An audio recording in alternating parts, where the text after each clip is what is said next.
if you're saying something to somebody, if you're telling somebody that something negative about themselves, and why do you expect them that to not bother them? How do you expect that to not bother them? It's like people say positive things to people, right? If you say positive things to people, you want it to have an effect on them because you kind of know it does have an effect on them. So if you these positive things you say to people have an effect on them because you want it to, because you kind of know it does, how does that mean? Doesn't that mean negative things you say to people has an effect on them too? Why wouldn't the negative things you say to people have a same resonate, just like the positive things resonate with their system? You know it does because you cannot not say these negative things to people because number one, it serves. And I'm not saying people shouldn't say negative things to people. You know, I'm just saying you can't avoid saying it because it serves your ego to put them down, okay, to build yourself up. And what other reason is there? Maybe to discredit them in a certain way, right? You can't, you have to put people down because you know that it has an effect on them. Otherwise, you wouldn't say positive things to people because you know those positive things have an effect on them positively. So why wouldn't the negative things you say have an effect on them negatively? Because obviously they have a system that is receiving what is being said to them. But you're telling them that they shouldn't. Oh, this is the issue. You're telling them that they shouldn't feel bad or they shouldn't even complain about how they feel because your feelings is your feelings. And so you should control your feelings and you should not feel like that too. You should not feel the way you feel based on what was said to you. And you should control your feelings because you're your feelings. And you're not and the other person is not responsible for your feelings because even though they said what they said to you, because the feelings is inside of, let's talk about me. The feelings inside of me. So what you say to me shouldn't affect me because it's inside of me. That don't make any sense. So why say positive things to me if you didn't know that these things you say have an effect, right? Because people don't want to take responsibility for at least partly being responsible for how people feel. If you say something negative to somebody, there's a part of you that knows it's going to affect them negatively. You know that. Otherwise, you wouldn't have said it, right? Otherwise, you would not have said it. So, um, I'm just having this issue because there's certain people in my family that expect they say certain things to me, and if I have a problem with it, then they're telling me I shouldn't have a problem with it. And then because I'm this sensitive person, oh, and no matter how many times I work on these issues, right, it still like creeps up argument with especially my family. It still creeps up as something that is bothering me greatly in a really big way. Like it's bothering me in a really big way to the point where I cannot find my words, and I cannot find. I can't find. I can't find. I can't find my intellect and my even my vocabulary because it's a fear. It's a fear that you know they're going to like either dismiss what I'm saying, discredit what I'm saying, put me down. All these things affect me greatly, and they can't not affect me because I'm affected. People want to believe that, and people want so badly to be strong and to be mighty and stuff. They tell themselves they don't have emotions and things don't bother them, and they don't need compliments, and they don't need validation, and they don't need um, somebody to pat them on their shoulder sometime. because people are addicted to this independent stuff that does not exist. People are afraid of how vulnerable it makes them. They're afraid that if they ever show people that they are hurt by what they say, or even that the opposite, that they feel great about what they say sometimes, then it puts them at that person's mercy. That person has the power to reject or to not reject them, right? That person has that power in that moment or even after the moment. So we cannot, and this is a problem with humanity at large. We cannot bring ourselves to admit that we need. That's the next thing, that we're afraid that we need people, right? We're afraid that we need people. We cannot admit that we need people, okay? That we need one another, that we're not really as independent as we want to be, as we think we should be.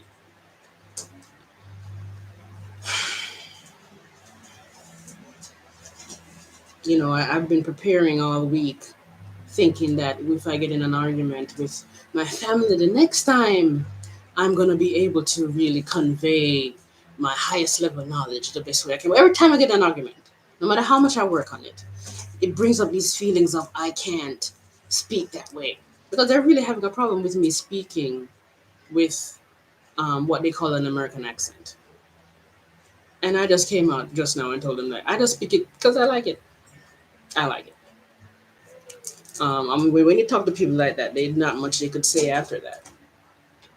Because really, people, and I'm in Jamaica right now, and they want me to only speak like Jamaican patois to them, which is a valid need, and the need is coming from a place where they're denying. They're denying that they need me to speak that way because it validates their accent and it validates them, and it makes them uncomfortable to hear me. But my sister just said that I sound stupid. But that's just like a reflection of her own fear of her own potential stupidity. And I'm not saying that it's not a valid fear. It's a valid fear. Still, it doesn't mean that I should stop speaking the way I want to speak. Because then again, if you're telling me that my feelings should not be hurt because it's my feelings, then I have to argue that you should not be bothered by me speaking a certain way because you should deal with that in your side of yourself. People want to project things onto people for people to do that they can't do themselves. Okay, you cannot not be hurt by me speaking an accent. Well, their argument is that we don't speak like that down here, and it's not a free flow of speech, and you sound stupid and all these things. But that still doesn't mean that I shouldn't speak that way. You're telling me to go against what I feel comfortable doing to please you. And listen, do I understand why they feel as though um, my claim on it is not valid? Yes, because I used to be that way. To in a way, it's kind of like if I'm born in Jamaica, right? Or if you know somebody who was born in your country and they go to somewhere else and then they come back and they speak another accent now, you start to feel weird, and you start to feel like, what did they become? Why are they denying the roots? Why are they denying what they are? Why are they denying what they used to be? And really, it's really because of a fear of them. Um, it's a fear of like, let's say, that other person denying what you are. That's what it really is. Because if you identify in this case as Jamaican, and somebody who is Jamaican is not speaking Jamaican that you know them to speak, then in a way they're rejecting their Jamaicanness, and in a way they're rejecting you. And why is it stupid? Or why does it sound stupid?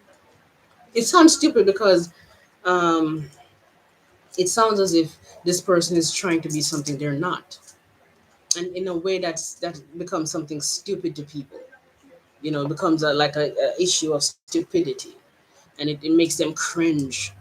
And it's a valid feeling, but still, I'm in a point now where I feel as though um,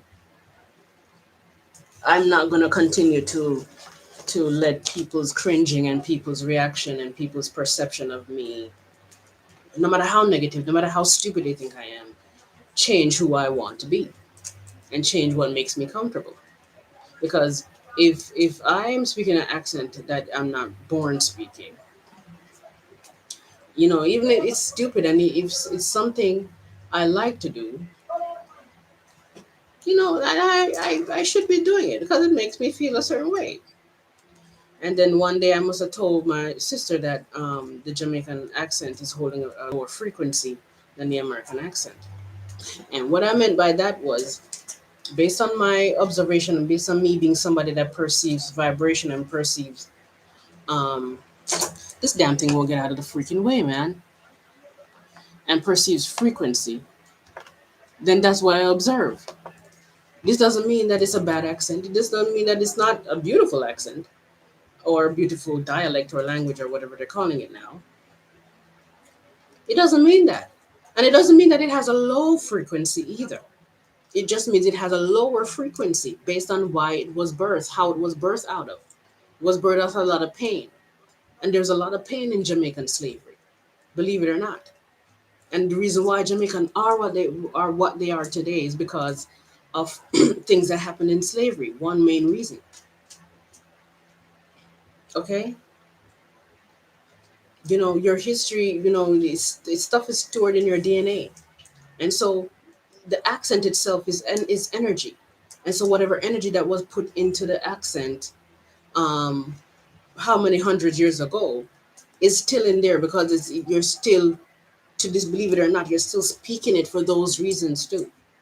And it doesn't mean you should stop speaking it. It just means that that's just how life flows. People hold on.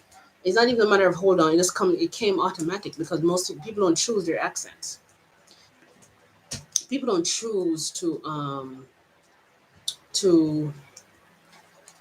to have a certain accent or to not have a certain accent. Whatever country we're born in, it just came automatic for you to just speak. And in a way, it's kind of like a very, very, very, very, very subconscious choice. But because it's that subconscious, it's almost like it's automatic. But anyway, I end up saying that to her because I was explaining to her that the work that I'm doing, one thing is, I don't think I explained that to her that time, but I just explained to them that um, if I were to speak to American people about racism, it's going to be easier for them to dismiss me with a certain accent because this stuff is energetic stuff. This stuff is subconscious mind stuff. When people hear you come into their country telling them about their ways and what they should stop doing, when they hear it from an American person with an American accent, or what they're assuming is America, they are American because it's an American accent, they find it's not as easy for them to dismiss the person. But let a person, let's say from India or somebody with a Middle Eastern accent, is telling America about how America should be, how to fix themselves, how to fix racism, as something as something, um, especially something like racism. It is not going to be received well at all.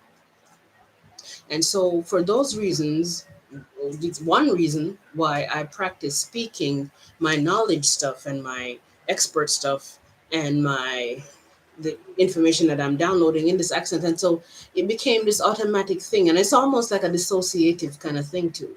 It's like I dissociate into speaking like that when I have to speak like that.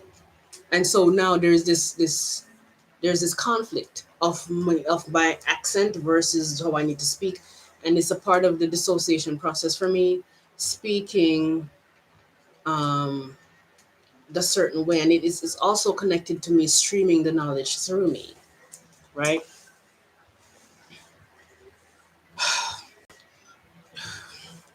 It's also connected to me streaming. It's like if I once I because I dissociate with the Jamaican accent. Once I'm speaking that, It's like the frequency and the energy that's coming through me with the knowledge is like not matching it. It's not a match, and so it don't meet me halfway to speak the dialect with it. If that make any sense, this damn thing won't get out of the way, so I could see if people are. There's only one person watching right now. This computer really annoys me sometimes. Okay, well maybe I could do it this way. Oh, okay, there we go. I never thought of that. Um, yeah. So, and there's a next thing too with the Jamaican uh, dialect and why it has a lower frequency than the American accent. It's not because it has a low frequency per se, and it's low and it's bad and it's inferior, and that's how they're interpreting it. Because when people identify as something, I mean, we all do it. We all feel like if somebody says something about what we are and what we identify with, our race, our gender, our country, our accent, our heritage, then they're dissing it. And sometimes it's not a diss. Sometimes it's what is. Because I could walk outside and I look on the ground, and if this side of the ground has really beautiful grass that is nicely cut and manicured, and I could look at over here and say, well, this over here, is it's not as nice over. Let me not use the word nice. It's not as done as over here. Doesn't look as healthy. That's I guess another key term I could use. It's not as healthy. It doesn't mean it doesn't necessarily mean that it's coming from a place of a diss to put it down. It just coming from what is okay based on whatever happened. It's not it's not the ground's fault or the lawn's fault. It's not as nice as this part of the lawn. Something happened to it. Why it's the way it is. And so we could argue that that part of the lawn is carrying a lower frequency than this part of the lawn. Not because it's inferior, not because it's objectively inferior, not because it's um not because it's bad, just because whatever something was done to it or not done to it that caused it to become what it is in this moment. And so for those reasons carrying a lower frequency. Now in to address the whole thing with to address the whole thing with the Jamaican accent and why it is because what I've observed in with the languages based on watching the frequency and watching the vibration and watching how people interact with it and how it interacts with people versus another set of people.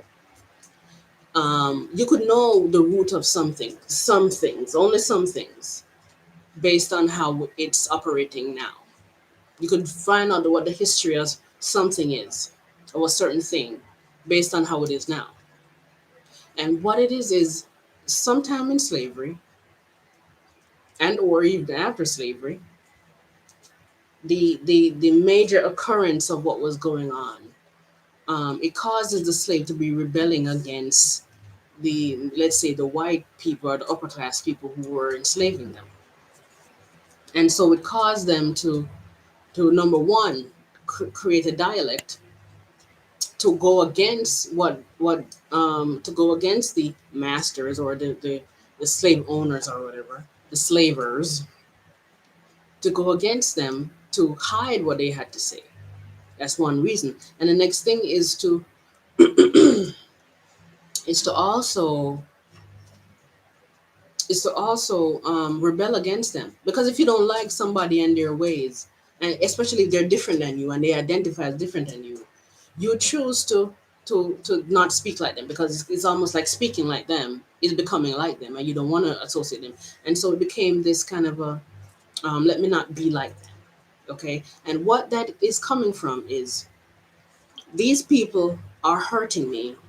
They're um they're putting me down, they're rejecting me in a certain way.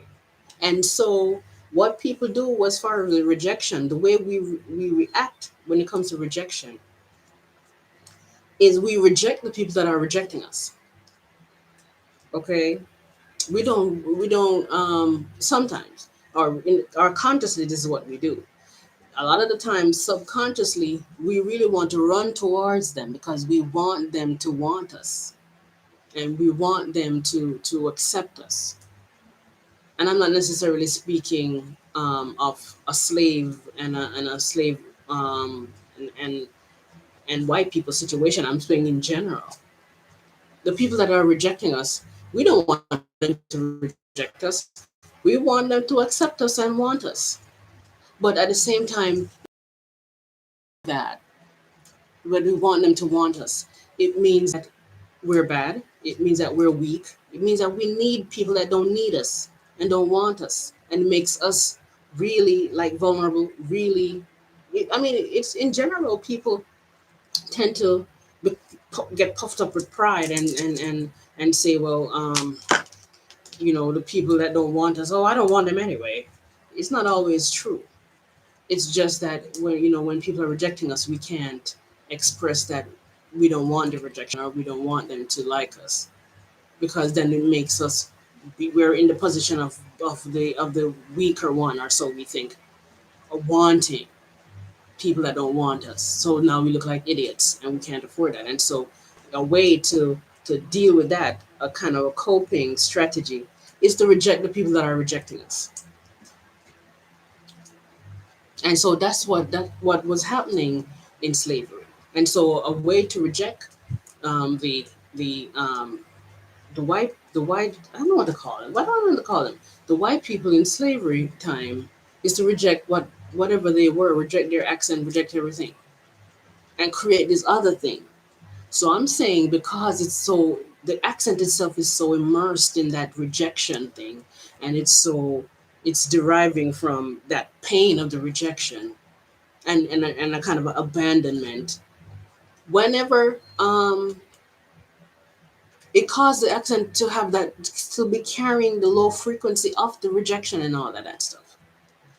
And so even to this day, and the issue they're having to with me is that, because now, remember I just had said that you could know what history was like based on how things are today. Because now I'm speaking like this, and I speak with a certain accent now.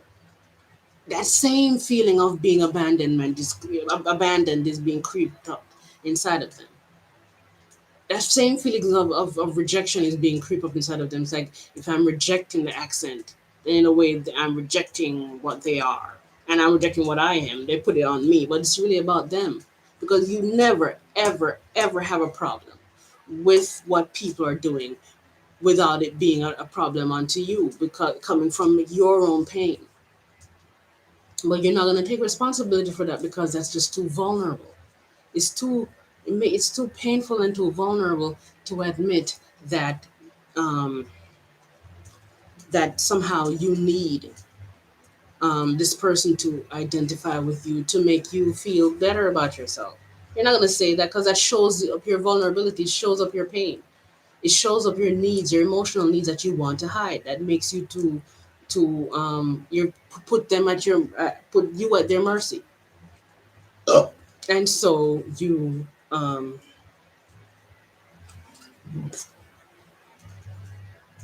and so you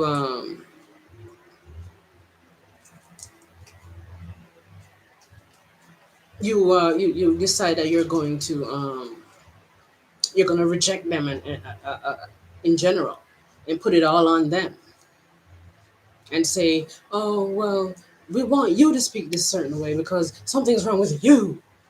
No, maybe something is wrong, and I'm going to assume that something probably there's probably an issue there. It's like a yeah, but still that doesn't mean that it's not serving me in another way. And that still doesn't take away from the fact that maybe something is wrong with you too. Because if you want somebody to change something, whether you believe that they should identify it because that's how they were born or not, if they're choosing to not identify it, they have a right to do that. No matter how uneasy it makes you, no matter how uncomfortable it makes you, or rejected it makes you. Okay, no matter how stupid you think they sound, they should be able to do it. They're going to be doing it.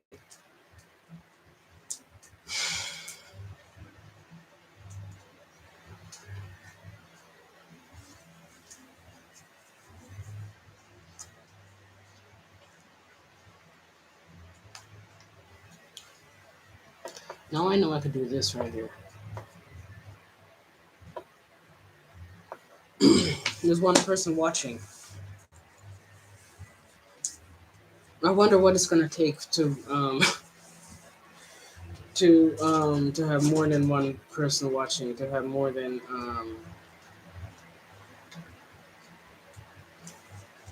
I don't know. Every time I wake up and I see like evidence of my not success, or so I think, I go into a place where I'm like, is it ever gonna happen? Am I even doing the right things? Am I not doing the right things? How do I know I'm not doing the right thing? How am I ever gonna get myself to like, if what I need to do is to bring out this side of myself to my family and even higher.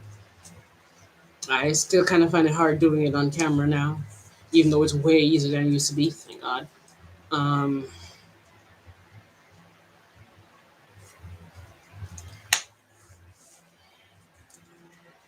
I need to stop projecting this pessimism energy onto it.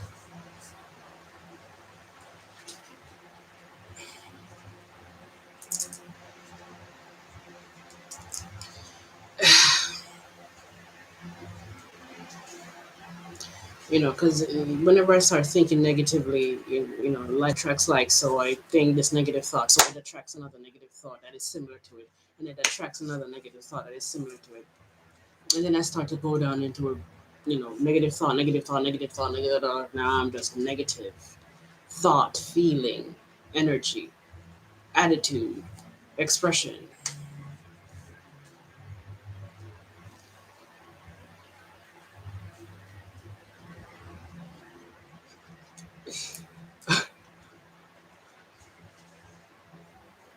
Thank Mighty Mouse girlfriend. Thank you. Oh, I think I remember who you. Oh, I remember. You changed your name, but I think I see your face and I remember. You had another name. If I remember your name, I don't remember your name.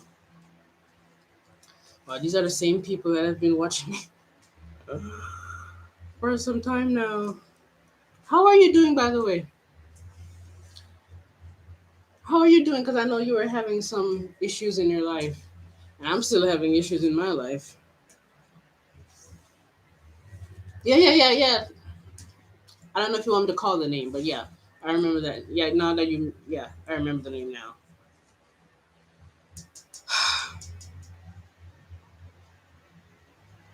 Yeah, I remember. I see. Yeah, in the picture, I can't see this picture very clearly, but oh, you're doing so much better. Great, great. If you could explain to me what are the steps you took to feel better, maybe it could help me to even to pick certain things out of it and to apply it to my own life. Believe it or not, that's how it kind of works. So I'm trying to figure out in my life right now if if I still have to um, bring out the side of myself fully to my family to be able to manifest. Because the pessimism that I'm feeling, and I've always been feeling, and I'm still feeling today, is that of, oh my God, I'm probably gonna die. You know, I'm probably gonna die.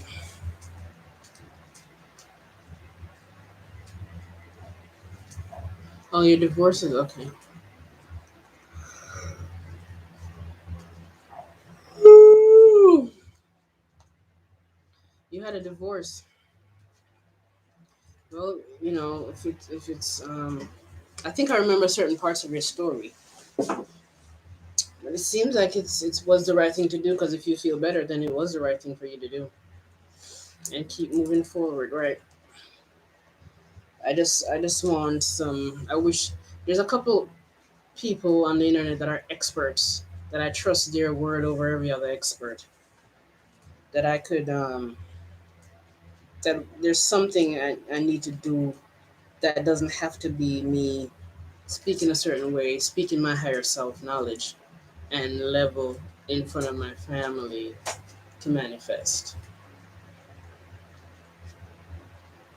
I mean, what I can do is I could feel it, the energy inside of me, and let the answer come up. But I think I'm afraid of the answer.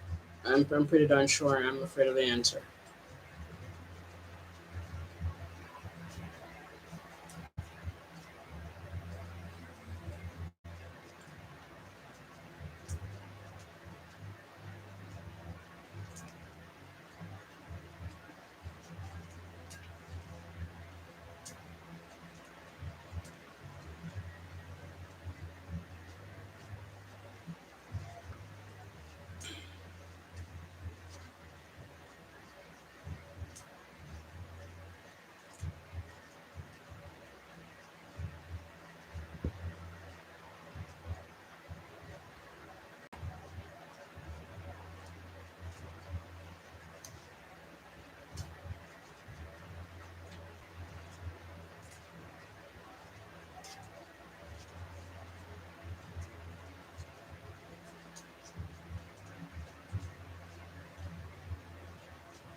Oh, so did you take 5 years to file for the divorce, or did it take 5 years for the divorce to be finalized after you filed?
Why does divorce? Because I've been through a divorce before, and after I filed, it took some like 2, 3, 4 months. Why does some divorce take so long? Gosh.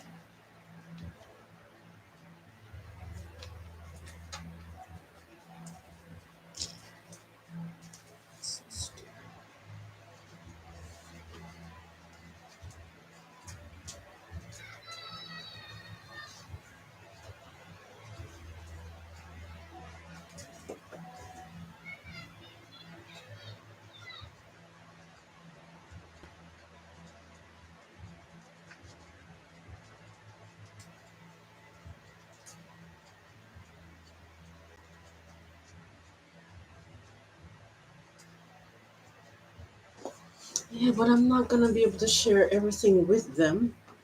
I'm here talking to myself.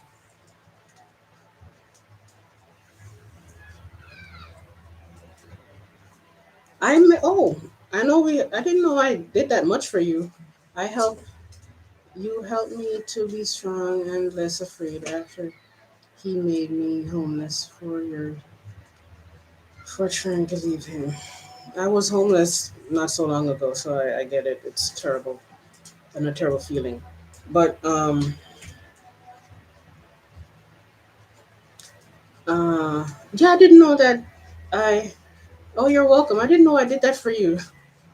I know we had a like a session, but I didn't know it had such an impact on your life. That's great. I'm glad I could have done that for you. Trust.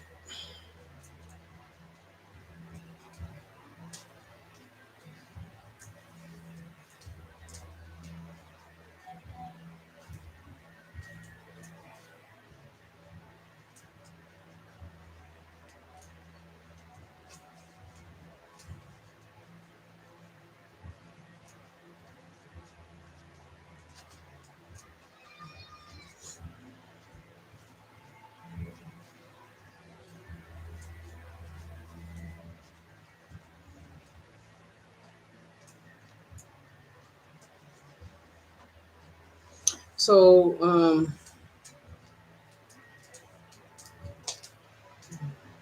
yeah, I remember. I remember when we spoke. Yeah. Right now, I'm going through a dark night of the soul where I feel alone and afraid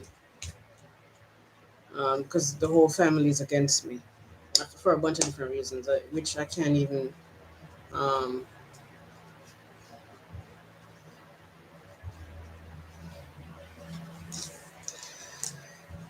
I can't even speak about certain things on camera right now. But um, somebody just posts on Instagram. I think I saw this post the other day. I'm not sure that it was the same person, but it says why we were taught to be afraid of witches and not the people who burned them alive. I think about it all the time. I think about that part of it, and I think about other related issues, like people who condemn certain criminals, but they don't condemn the they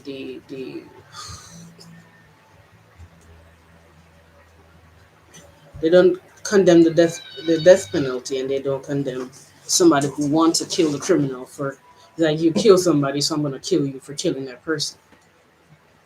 But as far as the witches is concerned, I think I remember watching the movie Elvira, and they wanted to burn Elvira because they thought she was a witch. And even if she was a witch, she was a sloppy witch because she wasn't even doing whatever spell she was trying to do right. But I mean, she looked like a witch.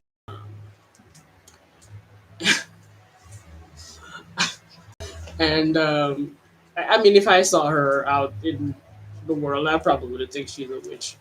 But I'm not going to tell her she shouldn't be a witch and she should die because she's a witch. And anyway, the people in the movie they wanted to burn her alive, like they often do witches in history. And I'm like, what? How the fuck are y'all better than her? Even if she was a witch, how are you better than her? I think people are trying to save themselves. That's one thing. They're afraid, and they say people are afraid of what they don't understand. Um, I don't even think that's what it is. I think people aren't afraid of what they don't understand. I think people are afraid because they're afraid that they understand it. In other words, that people are afraid of seeing something inside of that person that they're afraid is inside of them that they're trying to kill. When they kill that person, it's like killing them and killing it inside of themselves. And I think that's what people are afraid of. It's what you're projecting into that person, or what you believe that person is projecting into you. I don't believe that for the most part people don't like what they don't understand. And at the same time, that is kind of true too. Because there's another aspect to it. It's like depending on what we're talking about and who we're talking about, there could be a kind of a jealousy and a envy and a kind of a um, feeling threatened or feeling something just hit me anyway, feeling threatened by the person for doing something different or doing something better, that you don't really understand what you're doing. It makes you feel small for not understanding, and so you don't like them for it. So I guess there's a certain part of it that is true. Because I remember when I was living with this really narcissistic sister of mine, she prided herself, and her damn self is a witch. She prided herself in having all this understanding and knowledge about energy work and spirit work. You know what I mean? But on the other side of that, I believe in going to sleep with like a certain with frequency music, and I believe in using crystals to raise my vibration. I believe in the other side of those things. So, because some people practice magic or black magic, and some people practice what it is white magic. It sounds kind of racist, right? But that's what people call it. Um, but I don't really call it practicing any kind of magic. I just know that the universe and the earth gave us elements and minerals and herbs to use to in our environment, because we requested it from the universe, and whatever we're requesting and wanting is going to show up in our lives in the form of those things, based on what is needed and what is wanted. And what is needed and what is wanted, it becomes a frequency, which becomes a it becomes a kind of a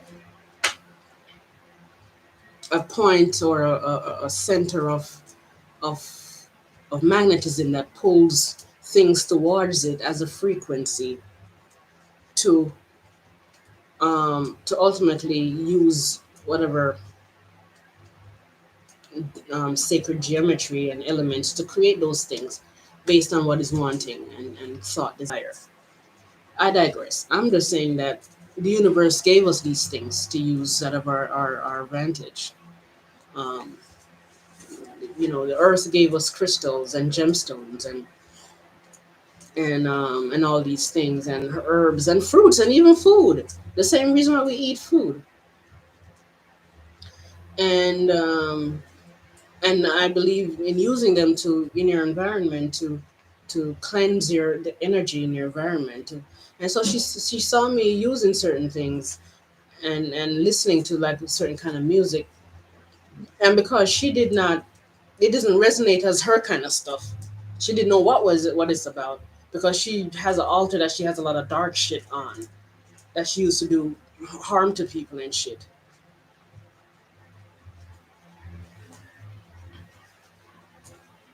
Which, I mean, if you were so strong in your in what you're doing, you have to know that that stuff is going to come back to you. But somebody like them, and I digress again, they can't, because they want so badly to hurt people. They cannot begin to process that whatever they're doing is going to come back to them, because the need to hurt people to feel better is so compelling. It's so strong. It's so powerful.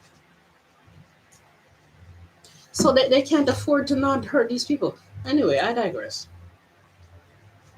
So, she saw me with crystals and stuff, and she started to refer to them as demonic. And that's projection again, because the shit she's doing is demonic. And then she, no, no, no, no, no.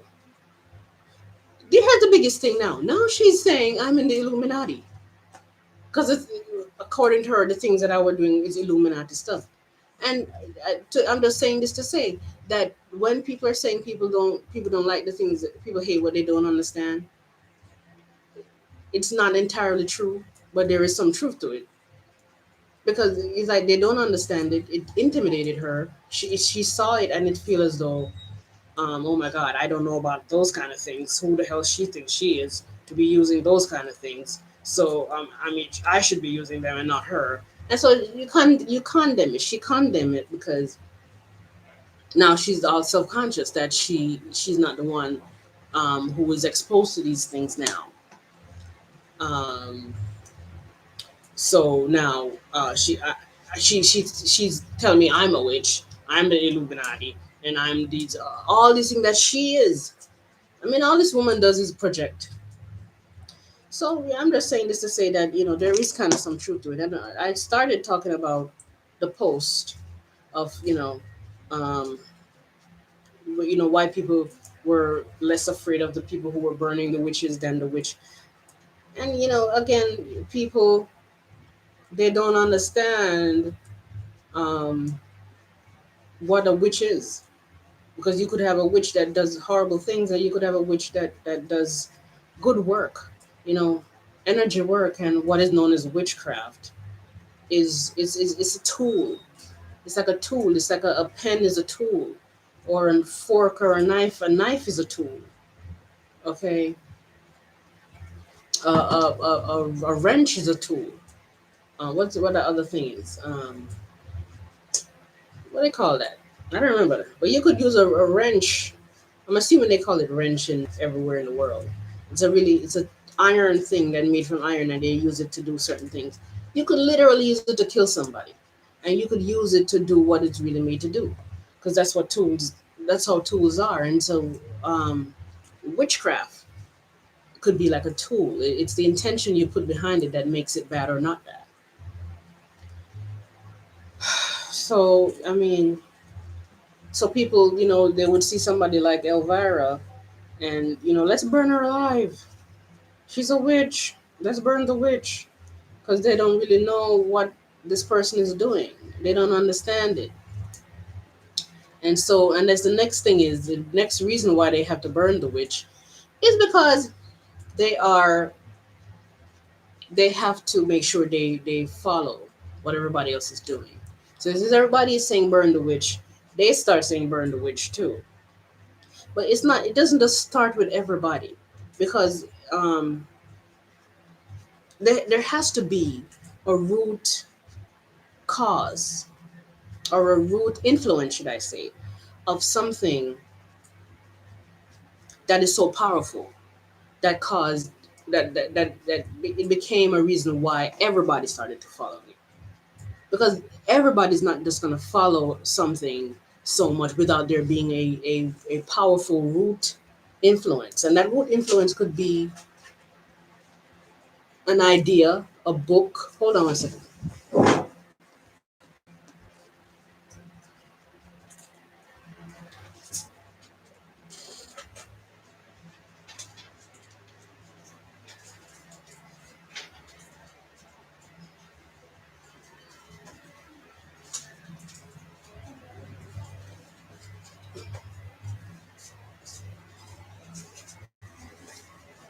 The root influence could be a book, an idea, a person. All that person has to do is to be powerful enough, and meaning that they have to do is be influential, and all you have to do is to be influential is to be confident. Okay, be confident and like charismatic, confident. What's the other? There's another C word I'm looking for. Charming. These C words: confident, charming, charismatic, and that's power. And that's all you need to do to really believe in yourself enough and come across as you believe in yourself enough for people to be influenced by you enough to want to be a part of your group. And then when everybody sees so many people gravitating towards you, they start to gravitate towards you too. And so now you have a big group of people gravitating towards this person. And then everybody starts doing it, or most people start doing it. And when most people start doing it, then most people start doing it too. Because people have to follow the crowd. They cannot afford to be different. They can't afford to be the outcast. For the same reason why they burn the witch, because the witch is choose to be different, and so we have to burn her because she's different. Now, and I was trying to say just now that the next reason why they're doing it is because everybody's doing it, and they have to agree with everybody so they get to fit in. Because when you disagree with everybody, you fit out, and then you're being ostracized, and then you're being outcasted, and then you're being the black sheep. You stick out like a sore thumb, and then it creates an energy around you of you should be attacked.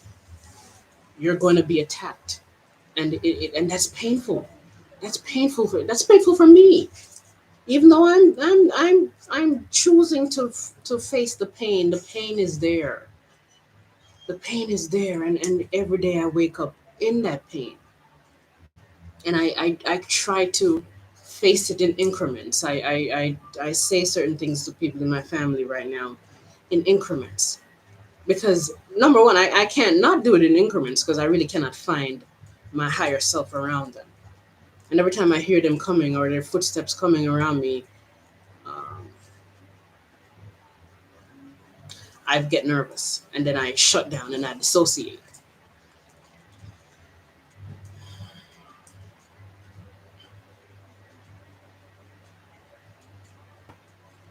Maybe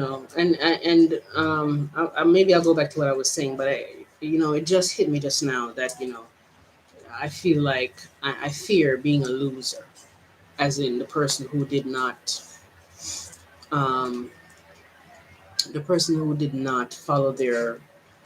um, follow their path and follow their purpose fully, and choosing to be brave. I mean, it's taking a whole lot of bravery. It's taking too much freaking bravery for me to be able to do this, to speak to them a certain way. It's taking me a lot of energy. God, it still feels impossible. And I felt different last night, and I decided that I'm not going to think about it as impossible. But Jesus Christ, why? And I blame the law of attraction. I blame, I guess I shouldn't blame it, but I'm going to blame it because if it hadn't been for the law of attraction, I would have been able to attract success and everything I needed to attract already, because I would have, it wouldn't be dependent on me bringing that side of myself out to bring it out in the outside of my energy field, in the open, for me to attract clients, um, followers, um, buyers, interviewers. Native Americans believe that the rocks, minerals are our ancestors of knowledge in a way. That's interesting. So you're saying that they thought it was a reincarnation of the ancestors, or the spirit of the ancestors in the minerals. Yeah, that's the thing too. I mean, you could reincarnate as whatever you want to reincarnate as, but it's also, it could be that the energy of what they believed in creates creates, like I said before, a center of attraction, or a imprint energy that attracts create creator energies. Let's call it that, creator elements to create crystals and gemstones and herbs and whatever it is we need to heal ourselves while being here on this planet. Um, Interesting, because fear is misunderstanding. Started red flag laws. When the automobile started replacing horse drawn carriages, the people were afraid that the carriage was being led by ghosts. Oh Lord, that's interesting. I never heard of that. That's really interesting. So when cars started to come into in our reality, you're saying when cars started to come in our reality, um, in history, they were saying that there was a ghost that is moving it forward because they didn't understand how an engine or the machine. They didn't understand the concept of a machine and how the machine would cause this kind of a, with certain effort, automatic um, kind of a forward moving vehicle. I want to save that. I want to save that you said because I don't have the screenshot of my thing here. Let me get a picture of it.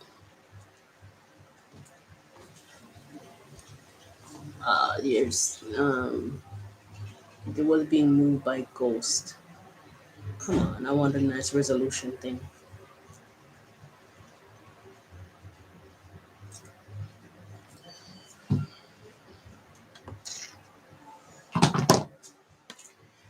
So they made it. Okay, so they made it a law that one must walk ahead on the trail waving a red flag to warn the town people so they wouldn't fear. Oh,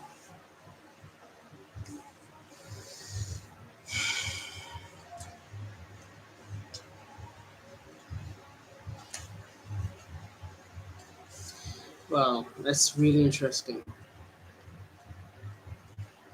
That if they had to have somebody warning people that, that a car is passing by, somebody had to warn the people that a car is passing by so they wouldn't fear. Um, they wouldn't fear the car itself. That's very interesting. I never heard of that. That's a really, and I totally could see how, because back in the day, people they were really superstitious. Everything meant something. I got distracted. I just saw a group of men. I don't know. It's like when I see, I don't. I want to come back to what you're saying, um, Mighty Mouse. When I see a group of men, sometimes if they're like hot guys, I get like nervous, and at the same time, I'm like, oh my god, I want to like be in their presence because I kind of like enjoy the company of men sometimes more than the company of women. That is changing now because women are kind of changing now, for the worse in certain ways, but for the better in certain ways, and for some women. But back in the day, I had a lot of male friends in high school and stuff because um, I really enjoyed, the male perspective on a lot of things. Now, I'm not saying men are better than women or smarter than women. I'm just saying women in this life because it's such a patriotic life because patriotic and not just how patriotic, but it's a kind of a tainted, um, unhealthy, undivine kind of a patriotism that is. In other words, people in the spiritual community call it, a divine masculinity versus not divine masculinity, and that it's what it's really is. Toxic masculinity does exist, and I don't believe that everything that they're calling toxic masculinity is toxic masculinity. Um, but it does exist, and because of that, and because of how men have been running the world for such a long time in a toxic state. Not everything is toxic that men did and do, but a lot of it is. It caused women to become very unbalanced in a certain way. It's like women are either too, and this was the minority of women, but the majority of women were just too unconscious because most of the time, women It's like I used to be able to explain this really good. The reason why is women is like women are like rejecting and or at the same time, yeah. One thing is because women were put down and femininity was put down so much and belittled so much that women started to like not believe in themselves and not to the point where they it's like they felt stripped, and they didn't know they felt that way. They didn't know that that was going on of their femininity, that they're rejecting their and resisting their femininity in a lot of ways that um, cause them to God. This is my struggle. My struggle is to find back the knowledge I used to stream through so freely, and it wasn't always free, but it was way better. But I've always, even since I was a child, I've been observing how women were because of how the world was. And it's not because of masculinity, it's because of a toxic masculinity that exists. And again, I'm not one of these people who blame everything on toxic masculinity or believe that every kind of masculinity is toxic. Because so much of what feminism is calling toxic masculinity is not toxic and is needed to create a balance. But toxic masculinity is a thing. Anyway, I think I might go back to let me write that down about the women and why women were so unconscious. I need more books because I don't have enough writing space to write down stuff.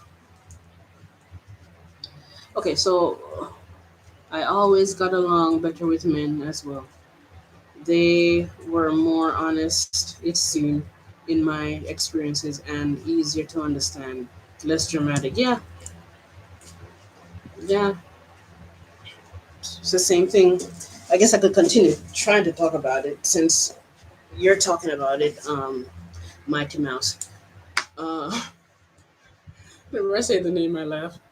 Yeah, so women were so stripped of their femininity was put down.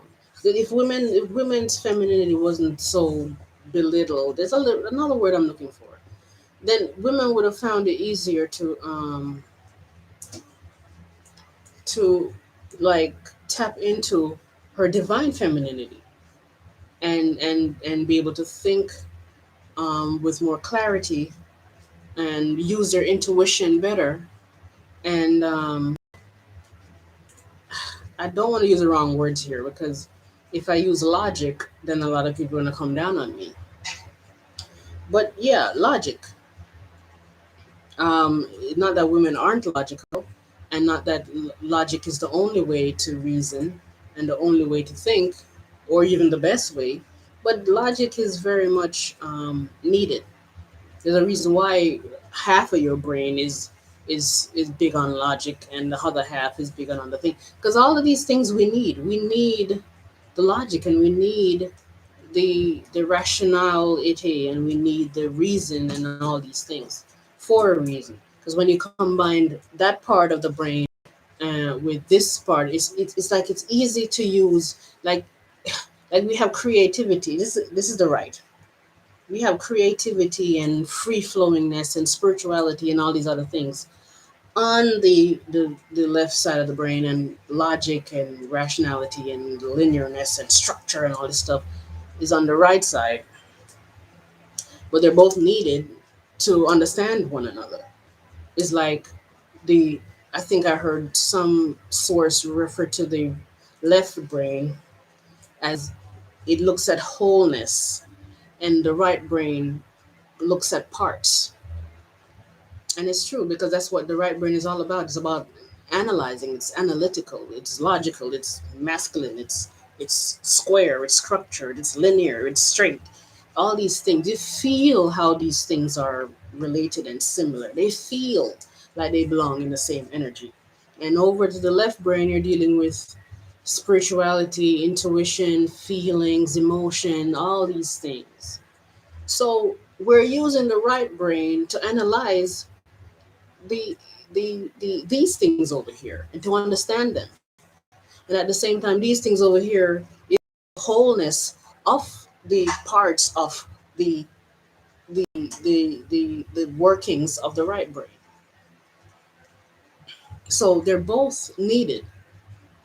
So I'm just saying this to say that if I say that women were not as logical as they could have been for a very long time, then it is kind of true. And I'm not one of these people, or I'm not a man either, so I'm not going to act as if logic is more important than what the left brain is about. No, they have equal importance. That's why I exist. You know, if the large intestine didn't have equal importance as a small intestine, they both would not exist inside your body. But for a very long time, people put so much value on logic and put so much value on masculinity and maleness and what the right brain was about. This is the right, yeah. Right brain is about and represents for the world, and we created a world based on our right brain thinking. You know, and this is why when people say the world is built for men, and particularly built for white men, it's not a lie. I think I just made a video. Was it a stream? Did I publish it? I didn't publish it. I need to edit it and publish it. Saying that, you know, when people are saying certain things about white people and white men, sometimes they take offense quick without even understanding what is being said, because sometimes people are so hurt from being blamed all the time and from being shamed and blamed and guilted all the time, that it creates this energy inside of them that filters everything that is coming in. So sometimes when it's not blame and it's not guilt, it translates in their body as those things because they're so hurt and they feel so guilted and hurted and blamed. But that's not what I'm doing here. The world was really designed particularly for white men to thrive. And you have to understand the world was built in history, and history was not friendly to people of color. They weren't. And to this day, we still have a lot of things that are still built on and based in what was in history, and those a lot of things have changed and a lot of things have evolved. Still, uh, there's so much to be unpacked and understood as far as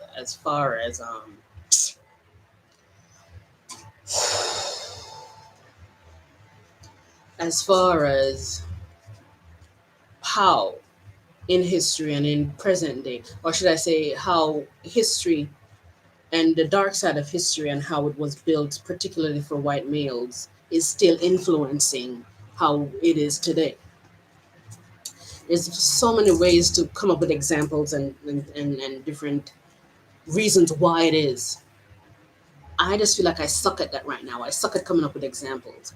But I'm trusting based that on what I'm doing now that it's gonna get better. I pray that it.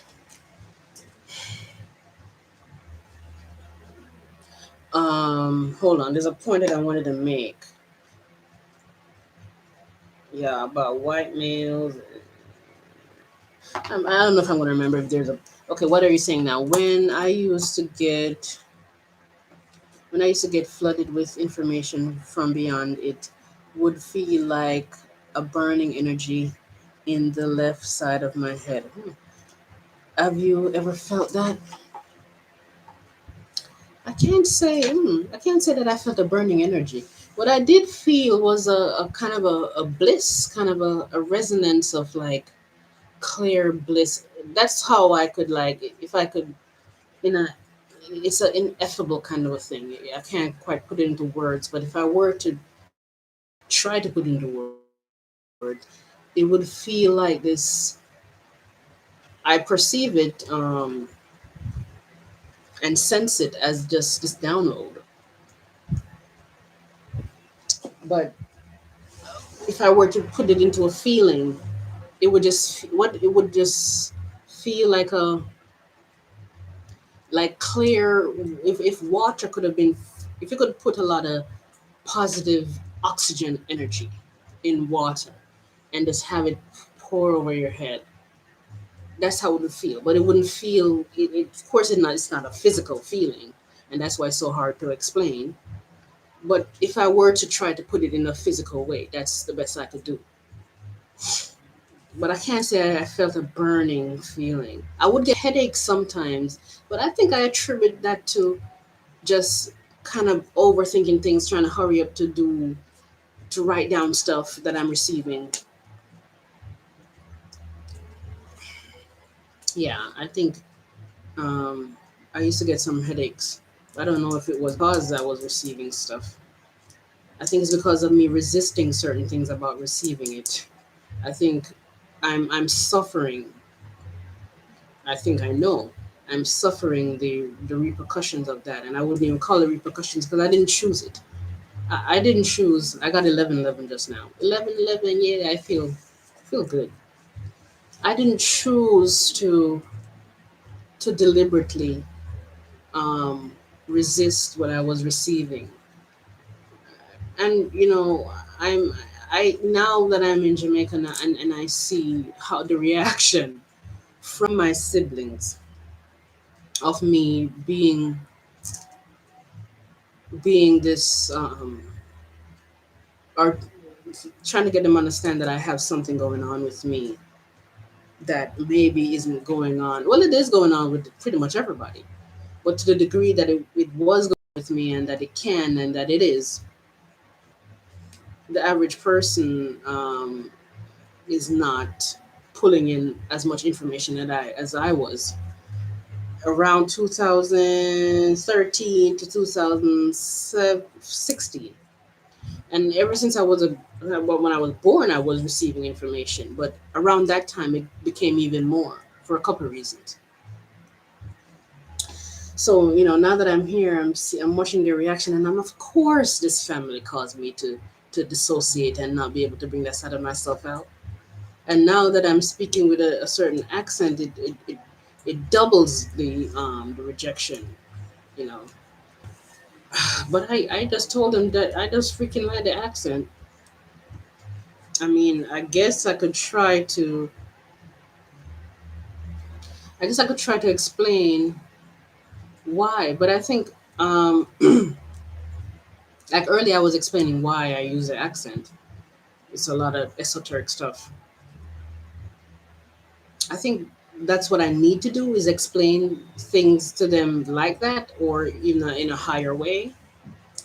But I'm afraid once I start doing that, why did I get 13-13 just now? That they're going to shut me down. But I think even the consideration and the attempt to try to do it will help me. I think I'm afraid of stuttering. I'm afraid they're going to shut me down. That would be nice. It would be nice for them to accept me for exactly who I am.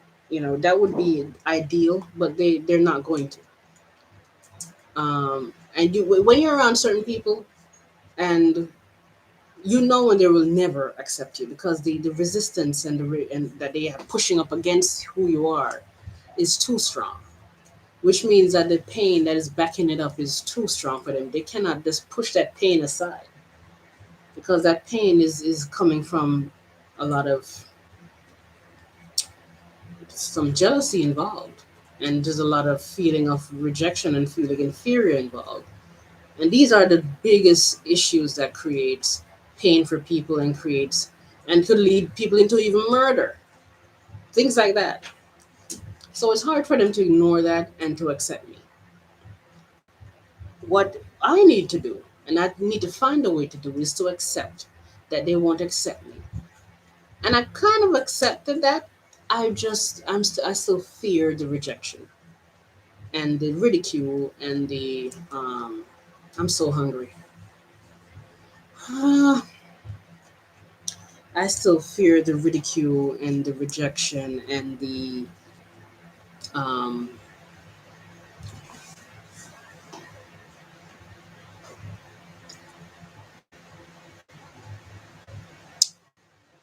and them potentially putting me down, it happens every time. Every time I try to talk to them, and I could say the biggest thing, and I see in their faces and their actions that it resonates with them.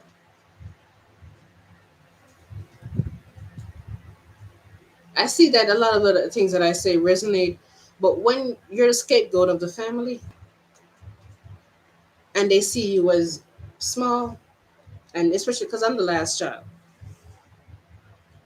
when they see you that way, especially because of my dissociation issue and not being able to bring a certain side of myself out, and now I'm trying to do that, then I'm showing them a level of intelligence that I never showed them before. Um, it's going to be like hard. I think I was trying to say something I forgot.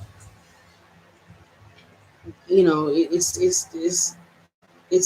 really painful. I think what I'm trying to say is really painful for me to ignore, not just ignore, because I can't just ignore it.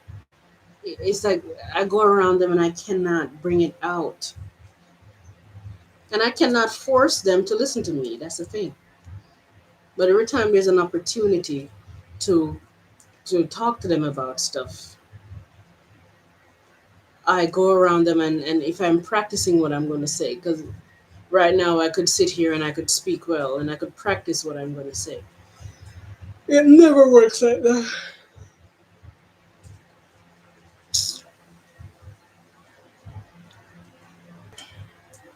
There's this one spiritual teacher on Instagram and on YouTube that I want to answer my question. What is it? What exactly did I'm doing wrong that is causing me to suffer for so many years as far as not attracting the success that I need? Is it because of this very thing? And or is it mostly because I don't want it? But see, all that stuff is connected because I don't want it. Because if I get it, then I'm afraid that the people around me are going to put me down and reject me and belittle me to make themselves feel better. So the reason why I found myself here in Jamaica is to face that fear. But Jesus Christ, is it hard?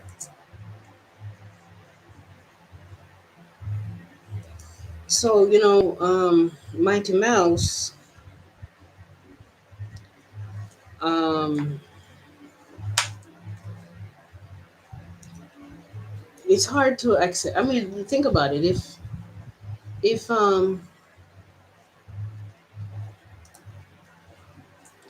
you've known somebody who speak an American accent, I don't know where in America are you from. Well, let's say you're. I think you probably told me. I forgot. Was it Detroit? Where are you from? Tell me where you're from. I was gonna make eggs because now I'm hungry, and maybe it's better for me to speak and do lectures and on a hungry stomach. Washington State. Okay. I don't know if they have a particular accent. I mean, there's an accent everywhere you go. But if you had a friend that you grew up with or a sister and you guys speak the way you speak in Washington,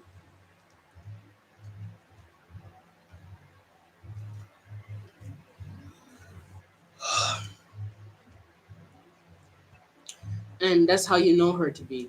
If you went to South Carolina and then she came back with a southern accent, wouldn't that be weird to you? It probably would have been weird to you. I think it would have been weird to all of us. But at the same time, in that person's reality, it resonates with them to speak that way. It makes them feel a certain good. And is it a rejection of who you are? It is. But at the same time, pretty much everything you're doing in life is to kind of create something that resonates with yourself to make you feel make yourself feel better in a certain way. I'm in a very unique situation where every day I ask myself, why me? And it's not good to wallow in the victimhood of it all, but it's hard not to.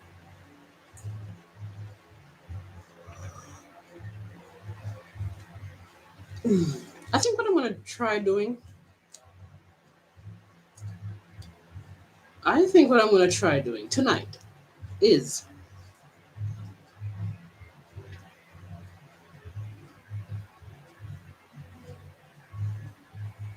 okay, so you lived around many different accents. Did your accent ever change? Were you ever influenced by different accents? Did you ever leave? I'm just scratching my nose. What the hell? I think it's this fan. I think there's probably dust. I'm gonna have to clean it. Let me write it on my list. Did you ever leave the country and come back with a British accent or some other accent? Where's my book?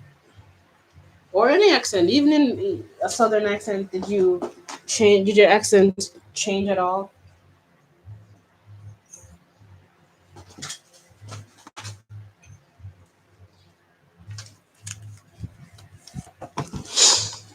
I think I was just trying to say that what I'm gonna try to do tonight. Clean fan, clean fan. What I'm gonna try to do tonight is try to use my Jamaican accent to speak this knowledge stuff. I think it's gonna work against me because once I start doing that, if it's working,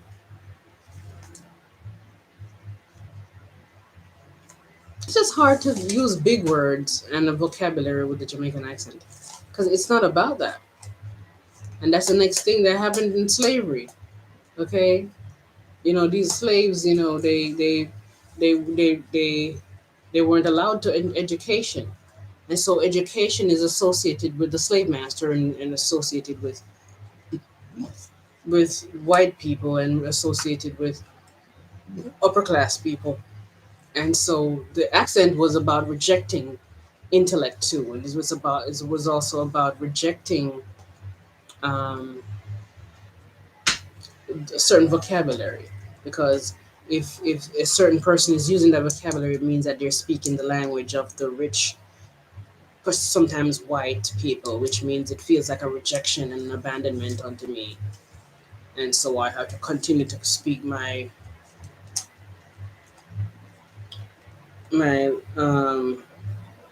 my patois to rebel against that, to rebel against feeling abandoned.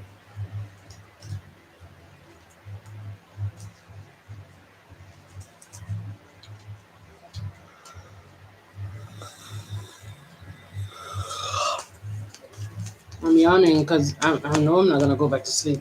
Yesterday, I didn't take naps. I usually take like a little nap, but yesterday I did a lot, so I'm pretty proud of that. Let's see, what time is it? And today I have a whole list of things to do. Too.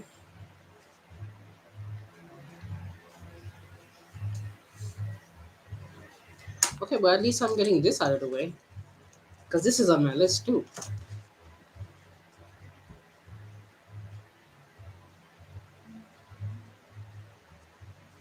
I think I named this lecture Black Beauty, but I'm not really talking about Black Beauty, am I?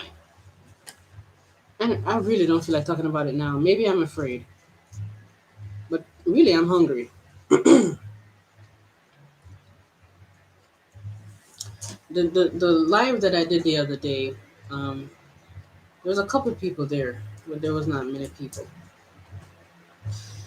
But let me write it on my list. I'm going to practice.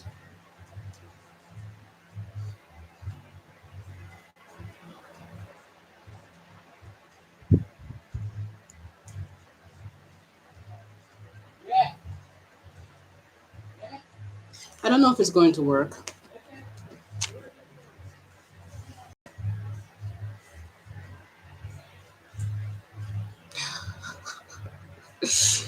Oh god. I don't know if it's going to work.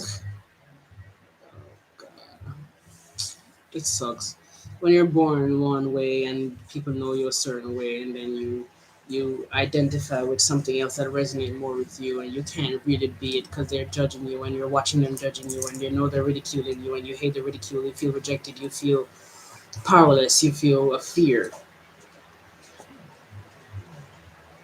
It's debilitating sometimes. Or maybe I could try speaking the patois here with the knowledge. Should I try that now?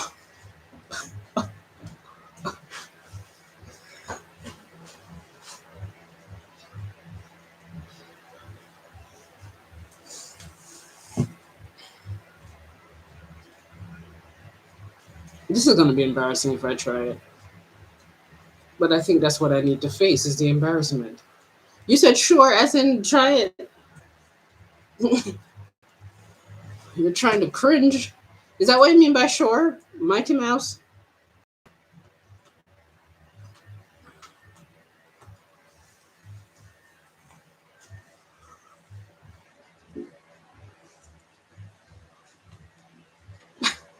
God, it's going to be awkward.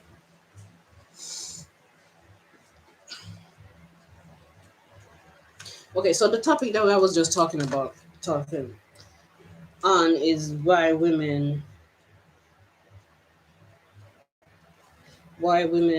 were so unconscious.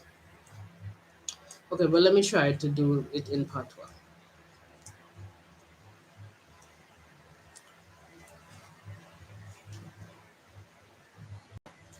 I know you're cringing already. I know. Eh.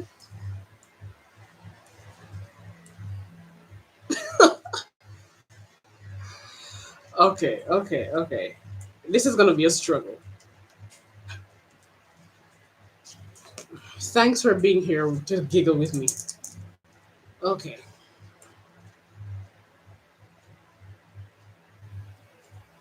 I think it's gonna be a mixture first of okay, most women most women most women are unconscious because them because them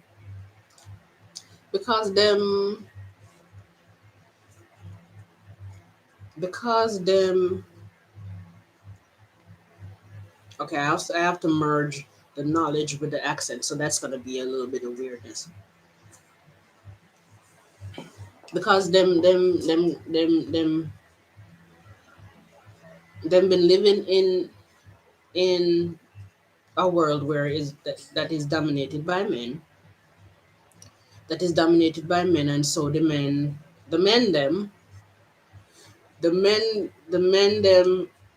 them have a way about them that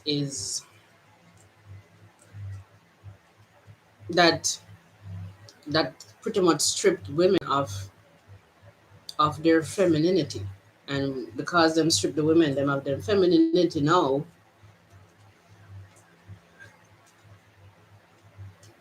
women start to feel as though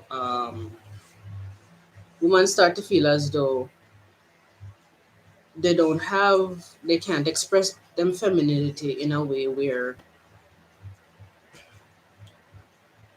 it's like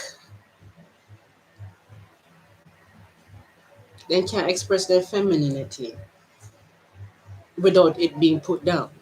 And so these women, they reject them femininity, and at the same time they reject um, the masculinity at the same time. Now, why that happen? Why them reject both those things? Why them reject both those things? See, me used to know how to explain this. Me used to know how to explain this like pretty easy, but me not really find it that easy right now to explain it. So,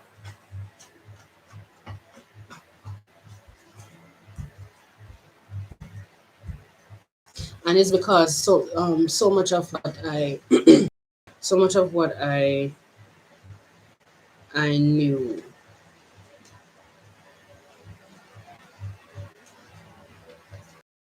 what I knew before was suppressed and put away because somehow learned that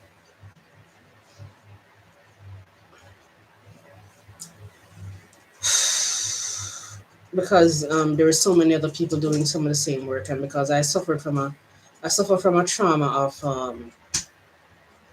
I suffer from a trauma of being replaced. So now, because I feel replaced, I bring that into my adult life, and I know it's kind of hard to it's kind of hard to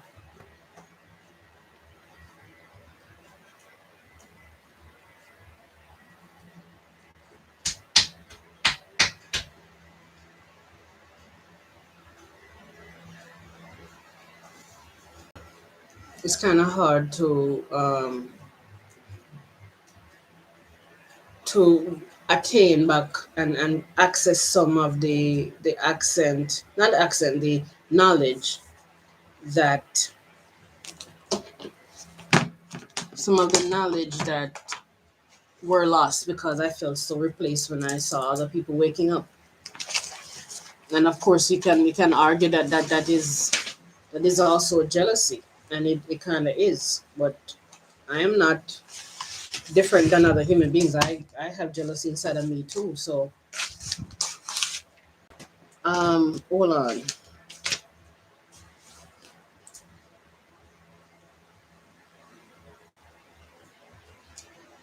Yes, the feeling of abandonment and betrayal is it's very hard. It's very hard to deal with. And in my case, the whole family is rejecting me. And there's a whole lot of there's a big story behind it because of my mother just died, and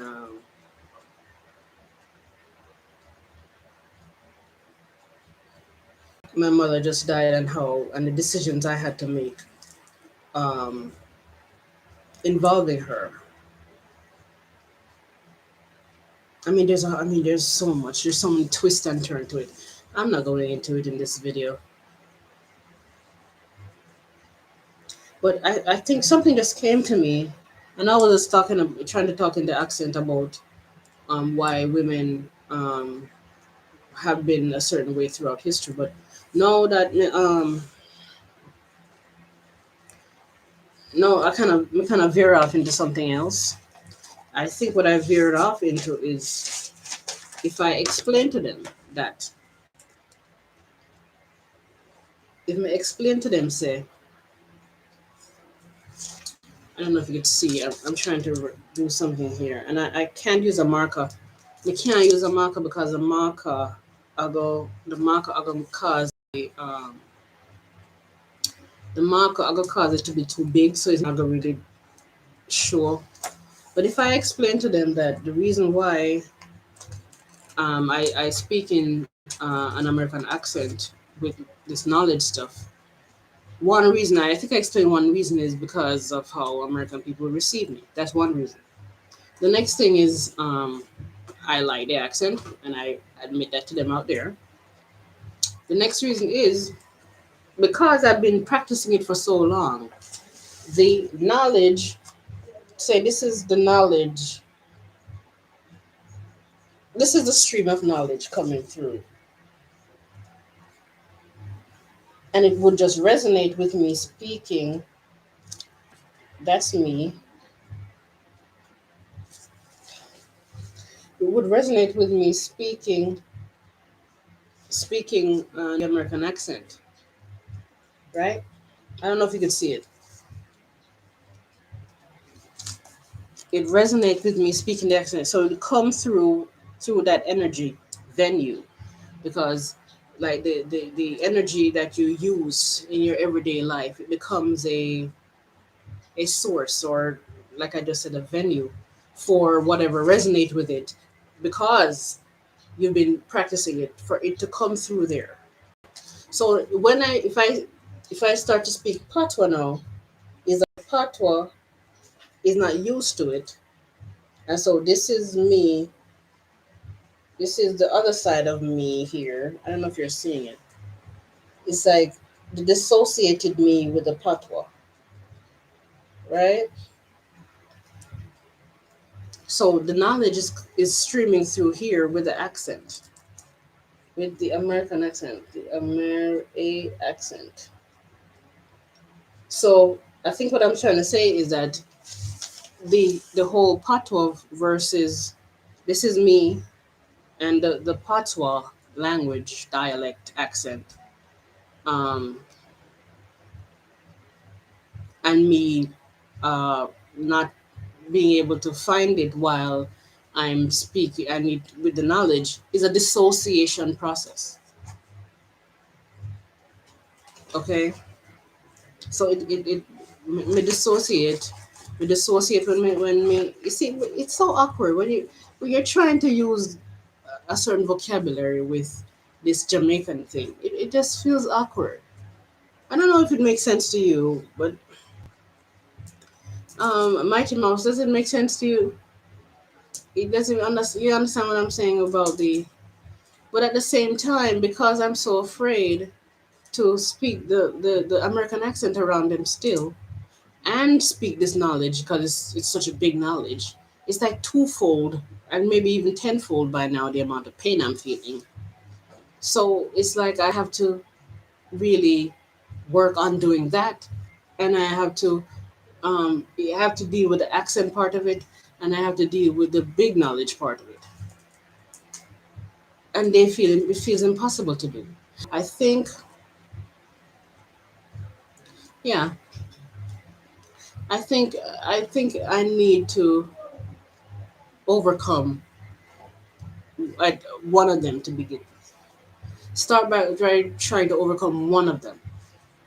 If I could find a way to to either just speak the Jamaican accent, practice it and speak it with the knowledge, try to let it happen, then I could find a way to speak that knowledge in front of them, and then I'm in a better state. Or I could speak with the American accent in front of them, but I have to overcome the fear of doing so and doing so with the knowledge too. Now, which do you think is easier? Because I'm thinking maybe the patois is easier.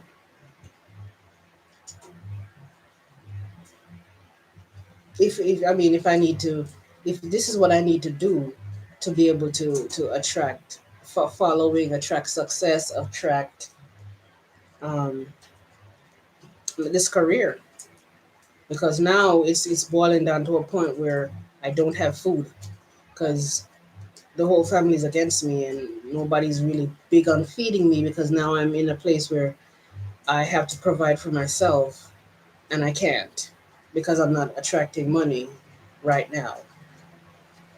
Physical money, let's call it that. And so I'm in a rock and a very hard place. A very hard place.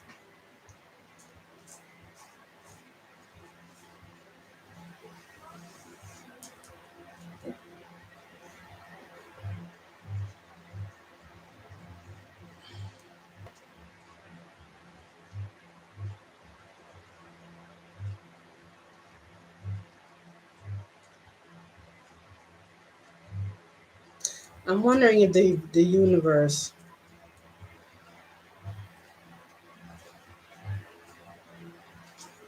well, they're punishing me, Mighty Mouse, because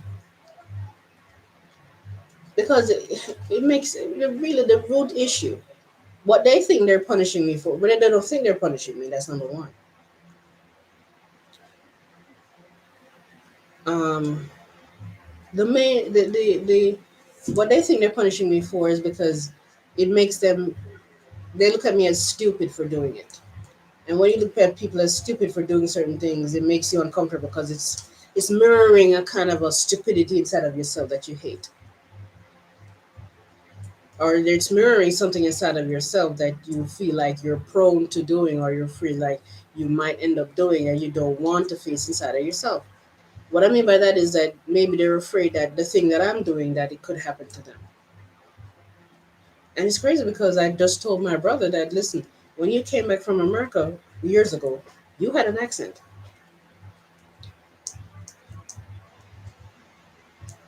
And when you and my sister that was out there was a time when wasn't even going to she wasn't even leaving the country. She was just going to a different part of the country, and she was getting a certain education, but then she was adopting the ways of those upper class people, and she would speak a certain way. But now I guess she's proud of her dialect and her language now, and the patois now, so she forgot that she was that person. I should remind her. I reminded my brother, but I didn't remind her. But the root issue of to why they're punishing me is it makes them feel inferior.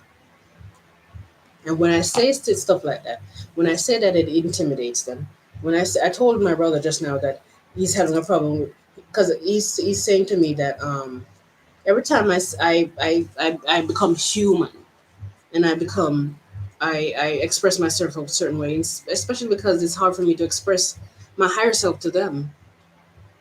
Every time I get upset, or I acknowledge that I'm in pain, or if I do something, if I tell somebody something about themselves that they feel like an expert shouldn't do, he keeps reminding me, "Oh, you're an expert, so you shouldn't be." When people are doing that, it's because they feel um, small. Because if I see myself as an expert and I'm living as an expert, and he didn't know me to be this way, then in a way it kind of intimidates him. It really does. But now he's saying, or I said to him that, it seems like you're perplexed by me referring to myself as an expert. And he's like, oh, perplexed. To me, when you're saying I'm perplexed, it's like you're saying that we're down here and you're up here. But no, whether or not I'm perceiving it that way, it doesn't mean it's not that way. Well, okay, what am I saying? What I'm trying to say is whether or not it's like if you tell somebody that they're jealous or they feel threatened by you, it comes across as arrogant. And a lot of the times it is arrogance. But somebody don't have to be arrogant for it to be true that you are in fact threatened. So that's the thing. It's like the knowledge plus the accent, it perplexes them because they've known me to be a totally different person because I've dissociated all my life. And that's why they're punishing me. Okay? It's not more than that.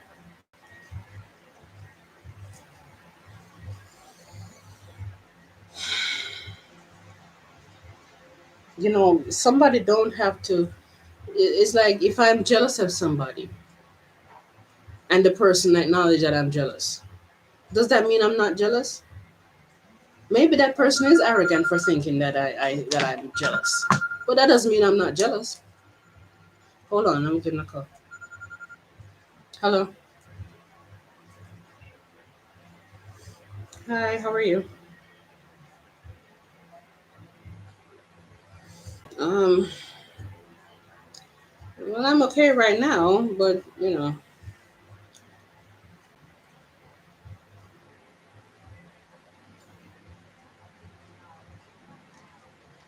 right now I'm making a YouTube video.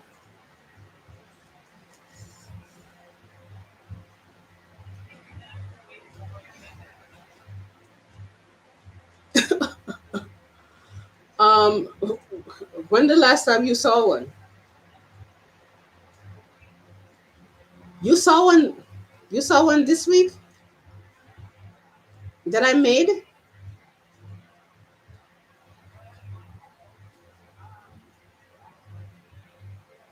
Oh, you're subscribed to me.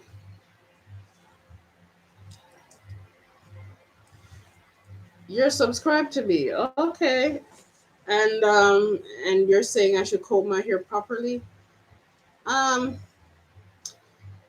I think the thing about that is that whenever I start prepping myself for this big thing, which caused me um, to not deliver, um, or to convey my message very well.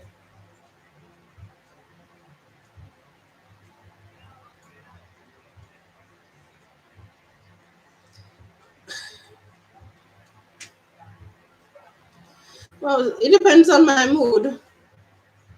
It depends on my mood. Maybe, but oh God. But you see, I'm this type of person. I'm very sensitive to certain things, and whenever I start to prepare myself too much, it makes me feel intimidated by the very thing I'm about to do, and then I become too nervous to deliver myself.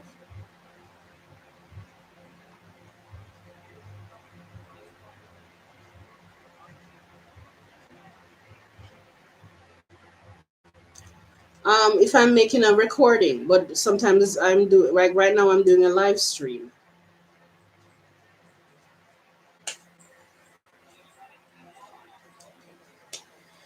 I wouldn't say it's disturbing me because but what I decide to do is to just be casual about it, and that's why I'm not trying to be super pretty on the camera. Because if somebody decided that for me to have less anxiety and less fear about speaking a certain way and delivering myself, I believe in the law of allowing, and to just allow whatever happen to not be ashamed of anything, to not be rigid about anything, and believe that everything means that something is wrong. And these are my philosophies in life. Most people don't subscribe to them, which is why I'm going through hell right now with the whole family.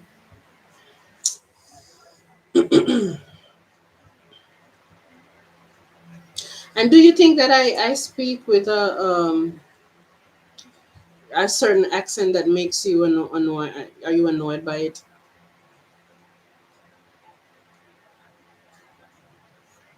I know everybody else is annoyed by it. Everybody thinks I'm trying to be American, and they're so worked up about it. And I'm telling them that it's really an abandonment issue. It's like whenever they identify with something and they feel as though somebody else who should identify with it is not identifying with it, it makes them feel like there's something is wrong with them because that's what they identify with. So I don't know. Maybe you might be less bothered by it because I don't know, you always believe in speaking good. And I'm not saying speaking patois is good. I mean, quote unquote good, because really, I love patois. I love I love the dialect itself. But when I'm trying to speak a certain way, and when I'm trying to speak from my expert point of view, they I somehow, I don't want to say resort, but resort to using an accent for a bunch of different reasons. It's like my higher self is resonating with me speaking a certain way because I've been practicing speaking a certain way for so long. So when I go into the patois, it becomes a dissociation where my consciousness pulls out of that, and then I can't find the knowledge. Like the patois self and the knowledge self is not resonating and not connecting because I've not practiced to speak that way. Um, with the patois, if it makes sense to you.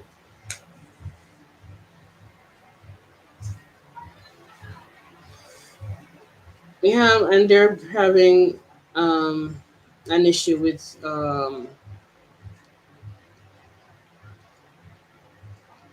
they're having an issue with me referring to myself as an expert. I understand why it might make them annoyed, but at the same time, there's so much of myself that I didn't show to the family when I was growing up. And everybody's born differently, and even though everybody's born the same, everybody's born differently with a different intention. And I came into this life with certain gifts, if you will, with certain abilities and certain intuitive abilities that stream through certain knowledge. that I'm trying to get back on my game about, because it's pretty big stuff that could really help the world in a lot of ways, and to ultimately help myself. But um, because of the same trauma that happened, it's the same trauma that I'm going through with them right now. It was the same thing that happened in childhood, where I feel as though I felt as though I had to pull out of who I was to fit into the family, to belong to the family. And that's severe trauma, believe it or not.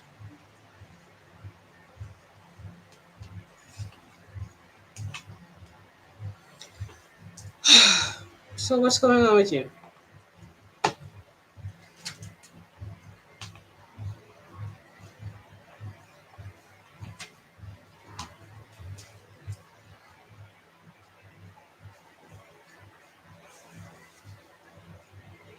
Mm-hmm. Handle what?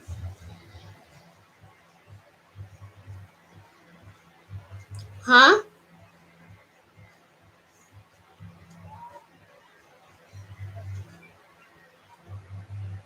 Handle what? I don't know. I'm trying my best, because one reason I'm in Jamaica now is to is to start to merge back with my higher self, to be able to even when I have to say the word higher self, I feel a resistance, because I start to feel as though I shouldn't speak that way, and it's destroying my life. If I don't find it now, it's getting in the way of me manifesting my career in general, but manifesting any career, even if I should give up on this one, if I don't become my real self, I can't get any job. I can't do anything. And if I even get a regular job, I'm going to be burnt out and I'm going to die pretty soon, because when you're not living your purpose, you pull yourself out of your your um your life force. Like your soul is feeding you with your life force, which inherently has your purpose um stored in it. And when you pull yourself out of that, you pull yourself out of your life force, which means you put yourself a match to being to attracting illnesses, attracting cancer, attracting who knows. And already my health is not great. But first you would have to agree with me for you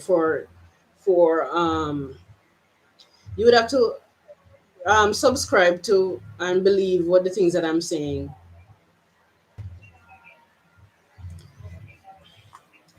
You would first have to believe in the things that I'm saying for it to make sense to you, for you to even make any adjustment to contribute to my life being easier.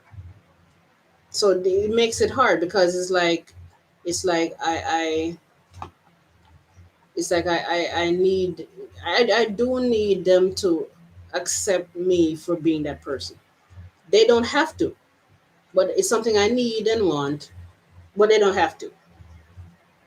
But I have to find a way to watch them ridicule me, watch them reject me, watch them um, put me down in certain ways. Thank you, Mighty Mouse. Put me down in certain ways and still be able to deliver that. It's hard because I'm so sensitive, and it's not like a sensitivity where I'm just sensitive because I'm just somebody who hurts easily. It's also I was born a highly sensitive. And first, but for that to resonate with you, you first have to understand, you first have to believe in that stuff. So I can't go to them and tell them, listen, I was born a highly sensitive, and I find it hard to speak to you because of that. The most have foolishness may talk. And so it makes the phenomena engages, because it makes it even harder to talk to them.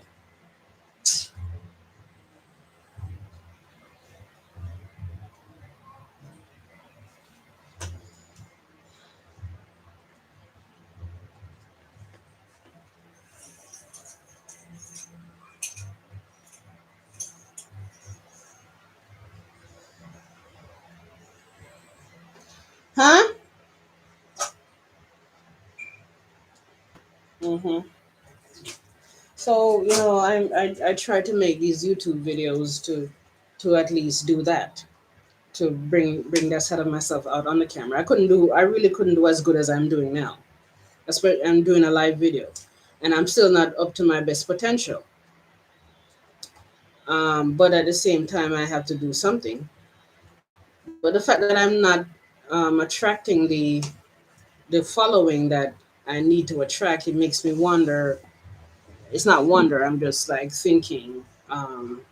It's almost that I'm sure that it's because I cannot bring that side of myself out fully in front of in the real world, because the internet is the real world, but it's not the real world.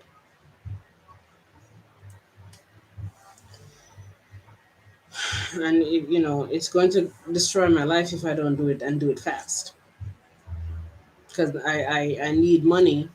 I need money to buy food. I need money to contribute to Kim light bill when it comes.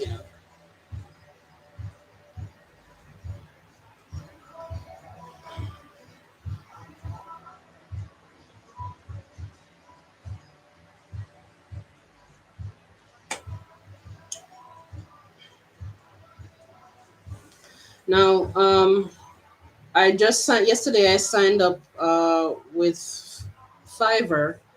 You know what Fiverr is, or Upwork? Okay, it's a freelance site to do freelance work, but it's a hustle. So I signed up to do some coaching on there. There's a couple of things you could do, but I think you're only allowed to have like one account, and it's crazy because I have another account, but I have a seller account and a buyer account. I'm wondering if I should get rid of my buyer account, but or should I turn my buyer account into my seller account? Because if you keep making different accounts, they're gonna disqualify you. So I did that, and but at the same time, if the thing that I need to do the most is gonna hold me back, is gonna hold me back there too. So I'm wondering. I mean, there's other things you could do on it, like I could draw on it, but whenever people request you to draw something, you have to deliver it in a certain time. You know what five? Hold on. You know what Fiverr is, Mighty Mouse? And there's also Upwork. Upwork. I'm talking to somebody on the internet. So you have to deliver it in a certain amount of time, and I don't draw fast enough to deliver certain things in a certain time. But at the same time, I could look at it as I could look at it as a challenge to force myself to find a way to draw fast.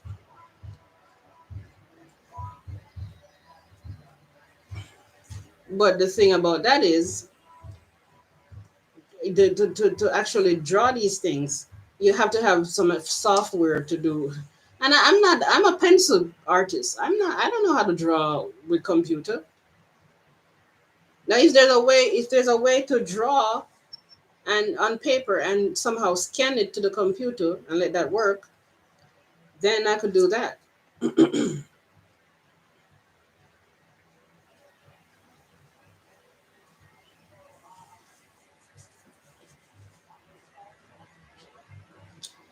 Well, I haven't drawn anything in years, but there's this one drawing that and Michelle, I believe that I'm not gonna say anything. But what I could say is I had some drawings, some very nice drawings, in Mama house that I was living in, and after a while I couldn't find them. I can't find them anywhere. The same reason that I cannot find the flash drive that my book is on. But at the same time, um, there's no way for them to have known that um, the book is on the flash drive. But at the same time, they could figure that something is valuable for me on the flash drive. I'm not saying for sure that that's what happened. I'm not saying for sure that that's what happened. But where are all my drawings? Where are they?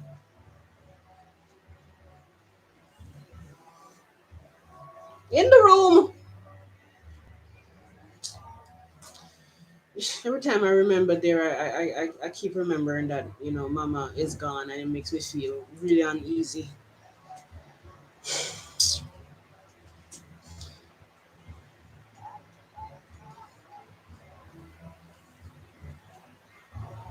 Hmm? No, no, no. But I search no, because I searched on the old place. Because when we were supposed to come, I was doing a lot of packing and a lot of searching. So there's nothing there that she could look for. That no.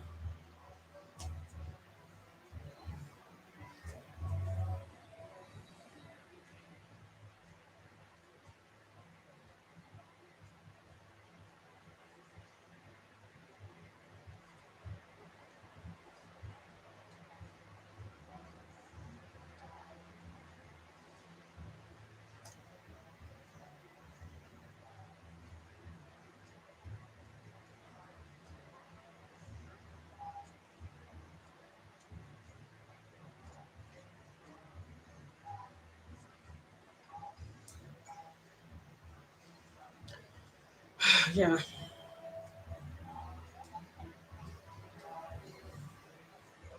Hold on. Hold on. Hold on. Mighty Mouse, you said something about a YouTube channel. What about a YouTube channel? And what is Mr. Tack Pants? Mr. No, Mr. Tack Pants. What's that? And what about? Oh, you're saying that that's the name of the YouTube channel. Is that what you're saying? Okay, what were you saying now, Michelle?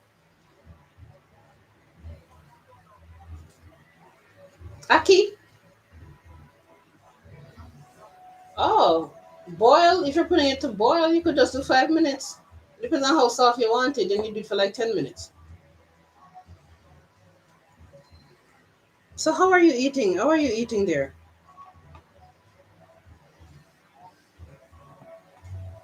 You still you still boil the chicken? Yeah, but why didn't you bake it before? There were you used to boil. No.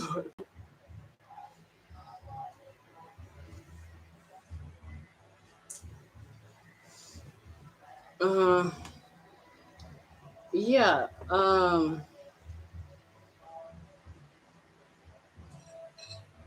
Hold on, cause somebody's telling me about a video. Can I copy and paste in this here? Hold on, Michelle. Yep.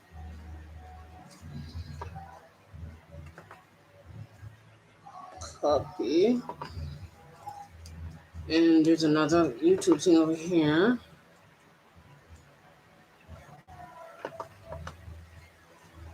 Paste. Search.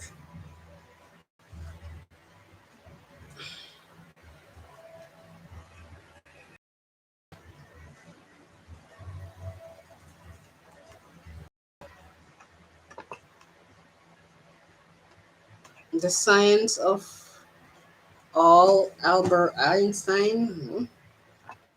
Mr. Tuckman's webcam.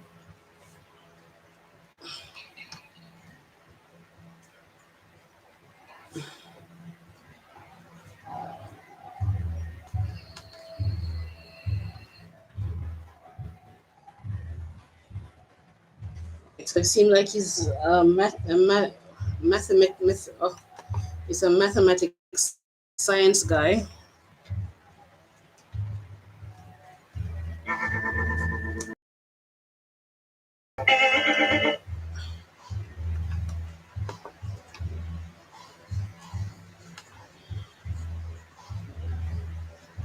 Hold on, one of my videos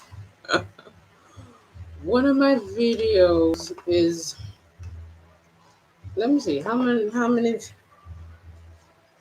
one of my biggest video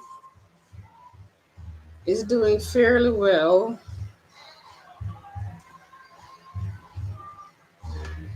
Um,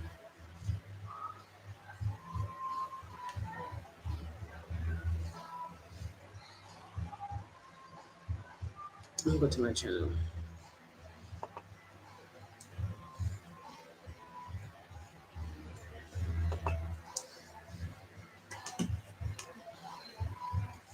Yeah, I call it Black Beauty, but I don't think I want to do.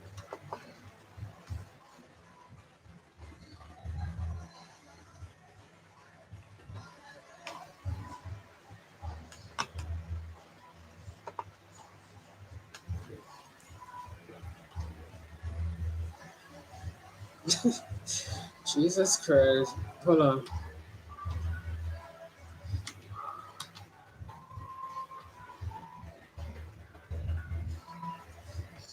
But you know, Michelle, when I just told um I don't want to call his name on the camera here. Yeah, the view almost have 4,000 views, and I'm wondering if the energy that I put behind the video was more effort than the rest. So I'm wondering if that has something to do with it. In fact, I'm sure it has something to do with, but I don't know if it's the main thing. But I was saying to your brother here, you know which brother is here, and when he came back from America, he had an accent. He had a little accent. Yes, I have the door and the windows open, and it's still so dark.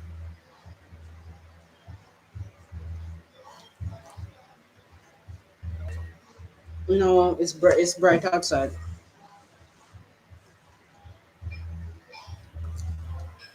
You don't remember Foley? Excuse me. Shit. Do you don't remember he having an accent? You don't remember him having an accent when he came back from New York?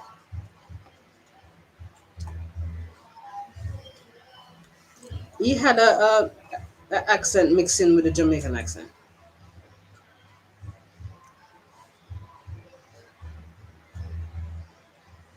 Hmm.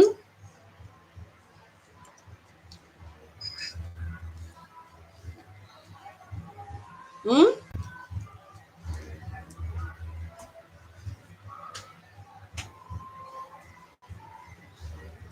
Oh, okay. Well, he did,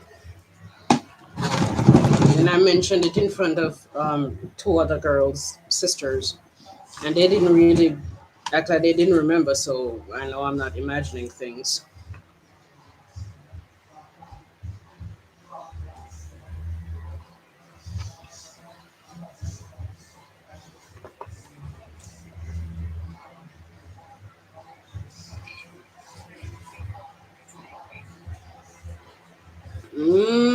No, because there's sometimes when I'm speaking patois, now what they're saying to me is that when I'm getting vulgar, I speak patois. Well, duh.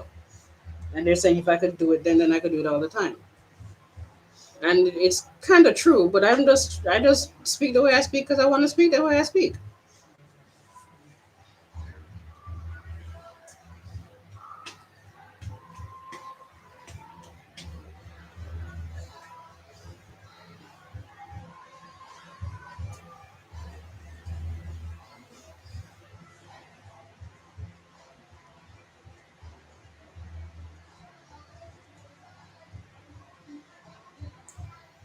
Yeah.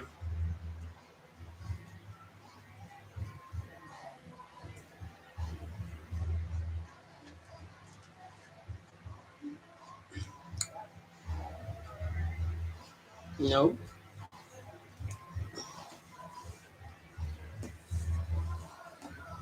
I don't.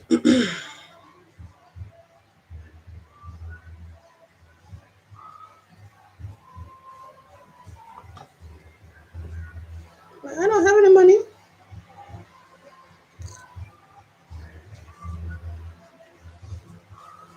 If you guys don't mind me wearing something casual, then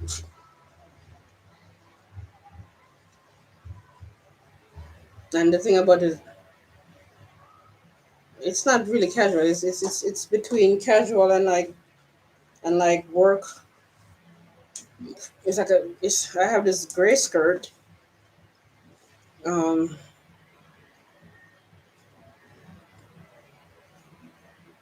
that it's between casual and I really don't have any shoes. It's between casual and like work executive wear. Like I could see women wearing it to the office. If I could get like a black top that is at least semi-formal. I'm very self-conscious about clothes and how clothes fit me. So I don't want people to go out buying stuff for me that I'm not going to approve of. And I'm tired of people telling me what to wear and how to wear and how to be. It really is, it really gets me in a very powerless state.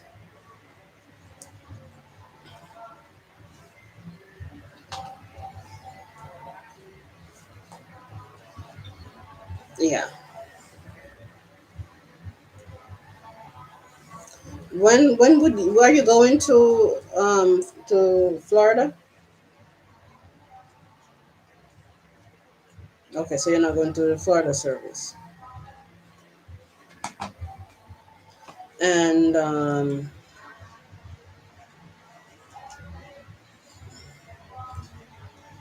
and so when would you be coming to Jamaica?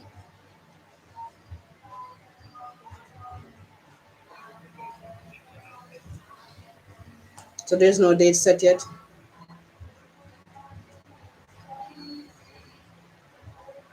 The what?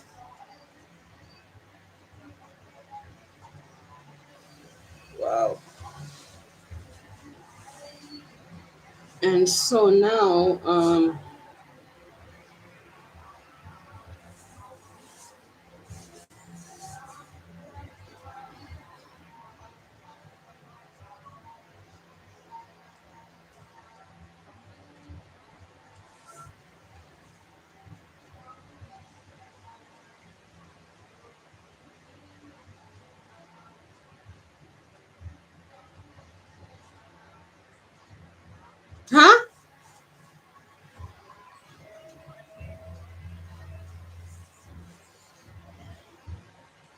I don't remember what I was saying.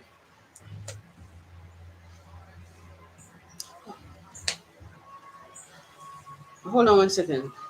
He speaks in numbers, games, drawings, and paint. He speaks in numbers, game. He only shares his message but doesn't decipher for certain. It it's just a possibility that his message might spark you. Hmm. He speaks in. All right. Okay. All right.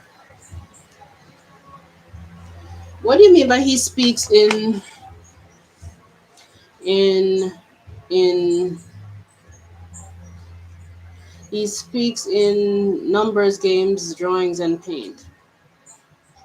You mean he don't use a language at all? Mikey Mouse, you're the only one watching me. I'm so hungry. If you don't mind, I'm gonna be like 10 minutes trying to make something to eat. If you still want to be here when I come back, I'm gonna let this keep streaming because if I get inspired by something and I want to speak on something when I come back, then I could do that. But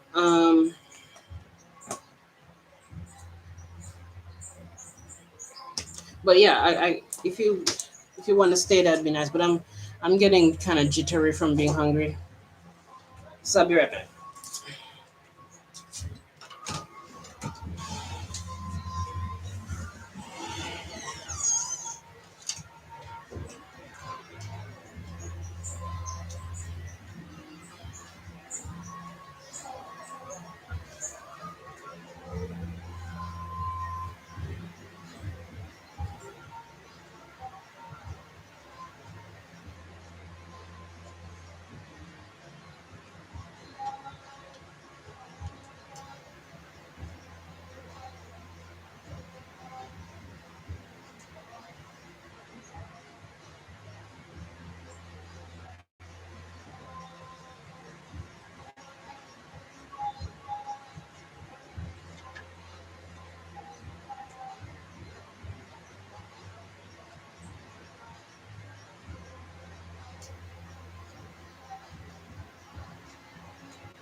Okay.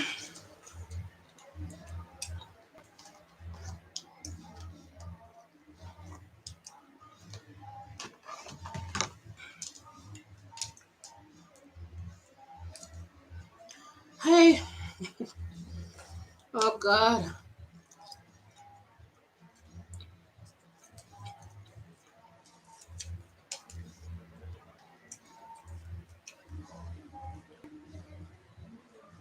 I'm here eating food that I'm sure is not good for me. This bread is not the bread I should be eating. If I should be eating any bread at all, I don't even think I should be eating eggs. Definitely not egg yolk. And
fascinating TV. Black is beauty.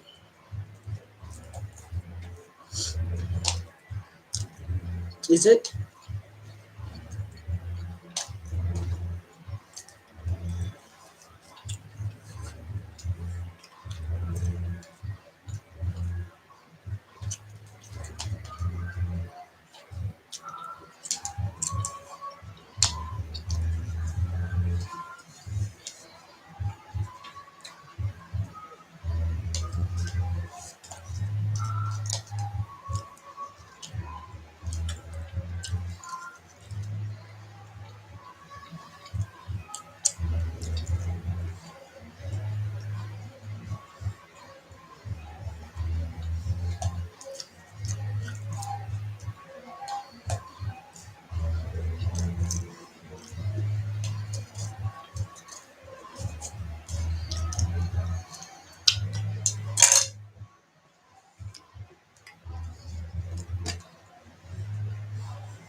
I mean, I think I want to end this thing by Mighty Mouse. It says that you're gone. I don't know if you're actually gone, but I have to do other stuff now. So Look at I could let it stream and just do other stuff, but I'm getting drained.